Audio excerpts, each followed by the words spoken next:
क्या केंद्र की मोदी सरकार सर से लेकर पांव तक भ्रष्टाचार के नाले में डूबी हुई है? क्या भ्रष्टाचार इतने बड़े पैमाने पर निरंतर चल रहा है या चलाया जा रहा है कि कागज और आंकड़े दिखाने की हिम्मत नहीं हो पा रही है?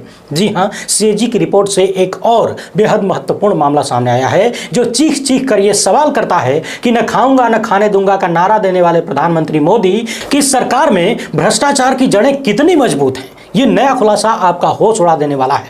द टेलीग्राफ की इस रिपोर्ट में पता चला है कि सीएजी ने कई तरीके की हेराफेरी पकड़ी है, यानी इसकी टोपी उसके सर से लेकर मैं बहुत ईमानदार हूं लेकिन कागज नहीं दिखाऊंगा, हिसाब नहीं दूंगा, यहां तक विदेशी कर्ज की हेराफेरी से लेकर और भी बहुत कुछ इस रिपोर्ट में है। बेहद आसान भाषा में आपको समझाने की कोशिश करूंगा, एकदम ध्यान लगाकर सुनिएगा। इसके साथ ही आपको उत्तर प्रदेश के एक वीआईपी मुर्गी चोर से मिलवाएंगे जिनके मामले में अब उनके विरोधी भी ये कहने से नहीं चूकते कि सीमाएं पार हो रही हैं। इसके साथ ही कुछ अन्य बेहद महत्वपूर्ण मुद्दों पर चर्चा होगी, मगर उससे पहले आप सभी से अनुरोध है कि यदि आप मैं पहली बार देख रहे हैं तो फेसबुक पर हमारे पेज को फॉलो और लाइक कर लीजिए, यूट्यूब पर सब्सक्राइब करके घंटा बजा दीजिएगा, तभी वीडियो तुरंत मिलेगी। अब सबसे पहले भाजपा के इस माननीय नेताजी से मिल लीजिए और सत्ता का नशा किस कदर कपार पर चढ़ के नाच रहा है ये भी देख लीजिए। बताया जा रहा है कि कथित रूप से बीजेपी नेता अतुल दीक्षित नशे में टुंड थे, यानी 2 घूंट अंदर नेता बने सिकंदर। सोशल मीडिया पर इनका वीडियो वायरल हो रहा है। बताया जा रहा है कि किसी पति पत्नी से गाड़ी हटाने को लेकर कहा सुनी हो गई। अब नेताजी एक तो सत्ता के नशे में है और दूसरे वो वाले नशे में भी बताए जा रहे हैं।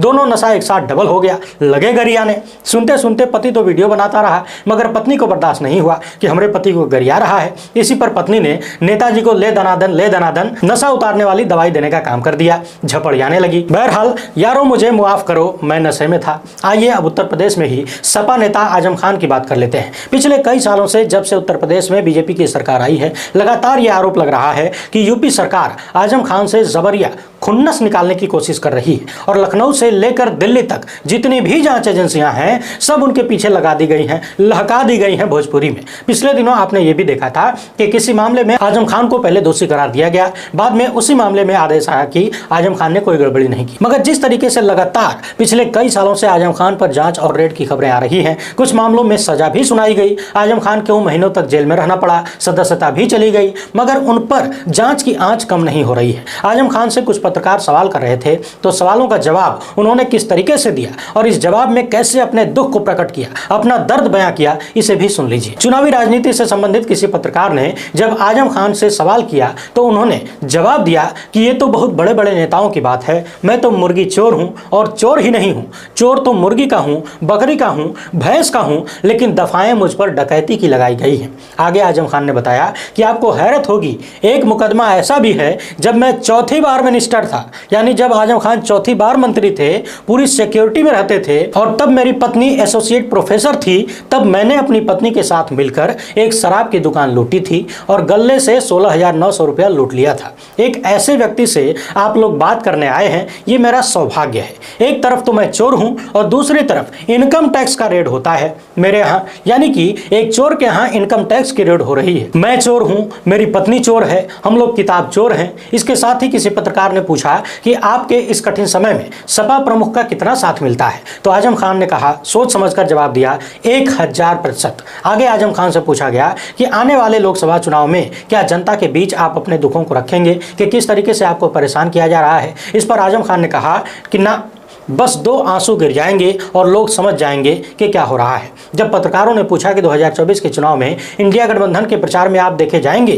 तो आजम खान ने जवाब दिया कि पता नहीं मैं उस वक्त कहां होऊंगा, बहारें मुझको ढूंढेंगी, न जाने हम कहां होंगे। अब कहां होंगे का मतलब आप समझ ही गए होंगे, बाहर होंगे कि अंदर होंगे। आजम खान को लेकर और उन पर हो रही कार्रवाइयों को लेकर शुरुआत में बीजेपी समर्थक खुश नजर आ रहे थे और अपनी सहमति भी जता रहे थे, मगर अब शायद उन्हें भी इन कार्रवाइयों में अतिशयोक्ति दिखने लगी है। जगह जगह से इस तरह की बातें सामने आ रही हैं कि भाजपा समर्थक भी आजम खान पर कसी जा रही नकेल को लेकर अब चिंता प्रकट करने लगे हैं। उन्हें भी लगने लगा है कि कुछ ज्यादा ही हो गया। बहरहाल सत्ता को कभी इस बात का एहसास नहीं होता कि कुछ ज्यादा हो गया है या कम हो गया है। शायद एहसास तभी हो पाता है जब कुर्सियां चली जाती है, जब ताकत कम हो जाती है या खत्म हो जाती है, तो लोग जगह जगह रोते हुए नजर आते हैं। अब बात कर लेते हैं उस मामले की जिसने एक बार फिर से मोदी सरकार के सामने बड़े सवाल खड़े कर दिए हैं और उससे भी बड़े सवाल आप जनता के सामने खड़े होने चाहिए कि आपके साथ, आपके पैसों के साथ, आपकी गाढ़ी कमाई के साथ क्या क्या हो रहा है। याद करिए, साल 2013-14 में प्रधानमंत्री मोदी जब पहली बार चुनाव लड़ने आए थे,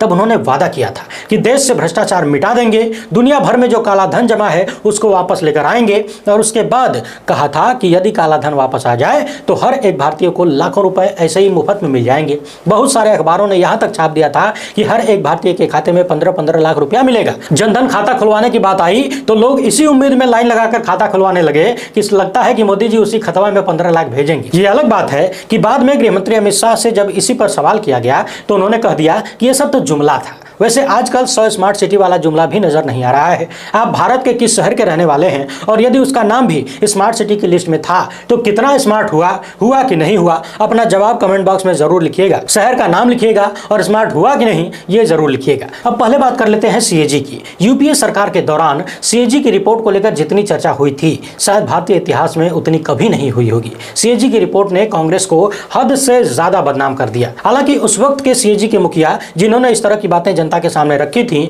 कई मामलों में उन्होंने बाद में सोनिया गांधी से शायद लिखित माफी मांगी थी। इसके बावजूद जिसके आधार पर 2G घोटाले का आरोप लगाया गया था उसी को यदि आधार मान लिया जाए और आज की सरकारों पर अप्लाई कर दिया जाए, मोदी सरकार पर अप्लाई कर दिया जाए तो 2G घोटाले से कई गुना बड़े बड़े घोटाले सामने आएंगे। वैसे सोचने वाली बात यह भी है कि 2G घोटाला यदि हुआ था तो किसी को सजा क्यों नहीं हुई, सब के सब बरी क्यों हो गए। और यदि नहीं हुआ था तो जिन लोगों ने झूठा प्रोपेगेंडा बनाया और आज तक बीजेपी के बड़े बड़े नेता 2G का नाम लेते हैं, खुद प्रधानमंत्री भी लेते हैं, तो क्या वो लोग देश की जनता को टोपी नहीं पहना रहे हैं, मूर्ख नहीं बना रहे हैं, बेवकूफ नहीं समझ रहे हैं। पिछले दिनों 2G ने सड़क निर्माण से लेकर अन्य मंत्रालयों से संबंधित भी कई तरीके की गड़बड़ियों की तरफ इशारा किया और बताया कि किस तरीके से मोदी सरकार के भीतर गड़बड़ी चल रही है, लूटमार चल रही है। सीएजी की रिपोर्ट ने तमाम सवाल उठाए कि इतनी गड़बड़ी कैसे हो सकती है। लेकिन अभी जो मामला सामने आया है वो और भी ज्यादा चौंकाने वाला है। केंद्र सरकार के बही खातों यानी अकाउंट्स को लेकर सीएजी ने बेहद गंभीर सवाल उठाए हैं। एक एक शब्द को ध्यान से सुनते जाइए।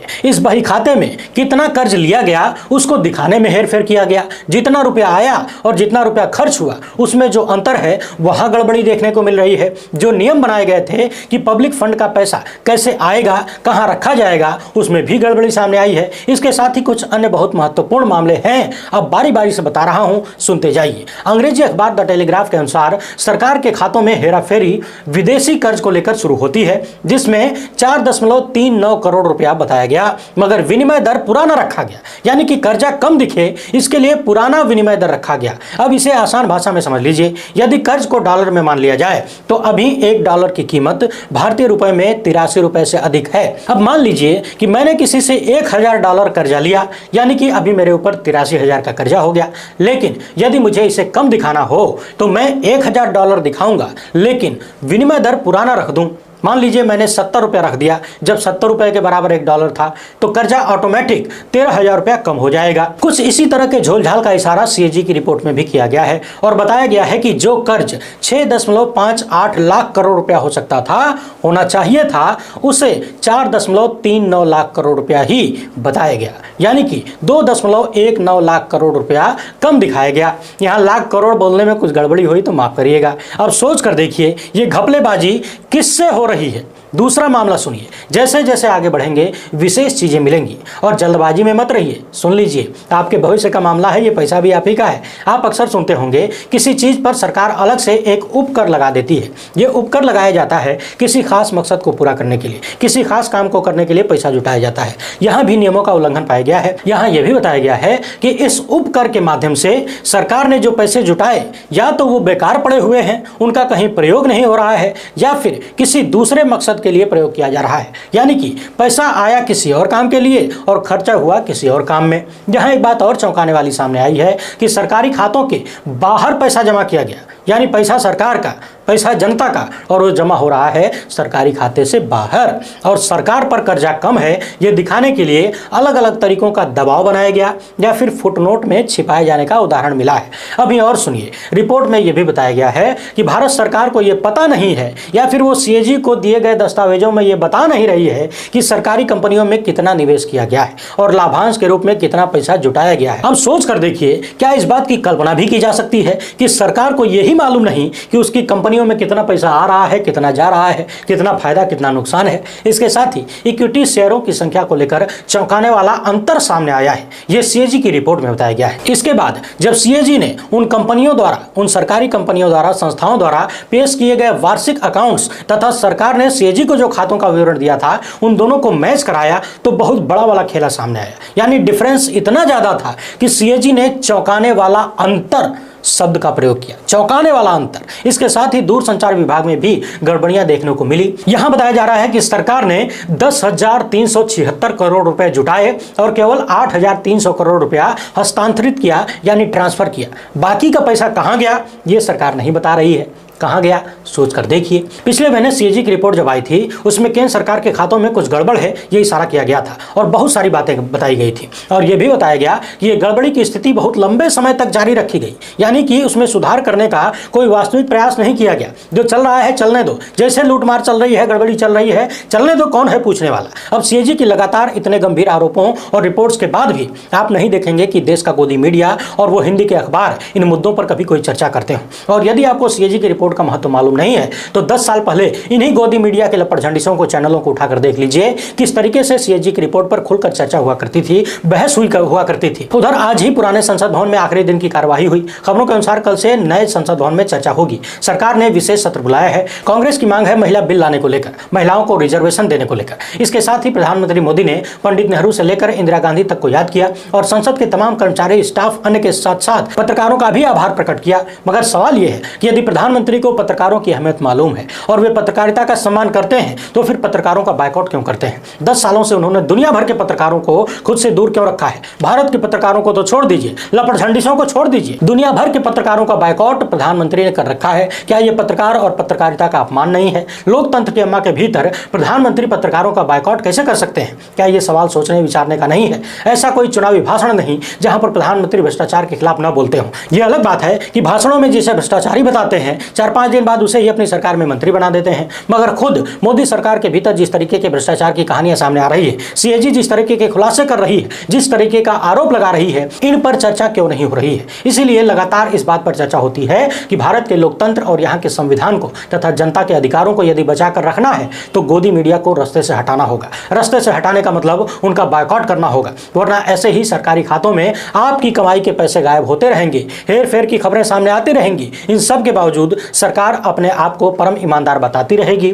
और गोदी मीडिया वाले उसी पर ढोल बजाते रहेंगे। बाकी मोटे मोटे सेठों का कर्जा माफ करवाने के लिए भारत की आम जनता यानी आप 24 घंटा काम कर ही रहे हैं, काम करते रहिए, आप टैक्स देते रहिए, सरकार सेठों का कर्जा माफ करती रहे ताकि जल्द से जल्द भारत को विश्वगुरु बनाया जा सके। पहली बार देख रहे हैं तो चैनल को सब्सक्राइब कर लीजिए, वीडियो को लाइक और शेयर जरूर करिएगा। हमसे जुड़ने के लिए बहुत बहुत धन्यवाद। जय हिंद।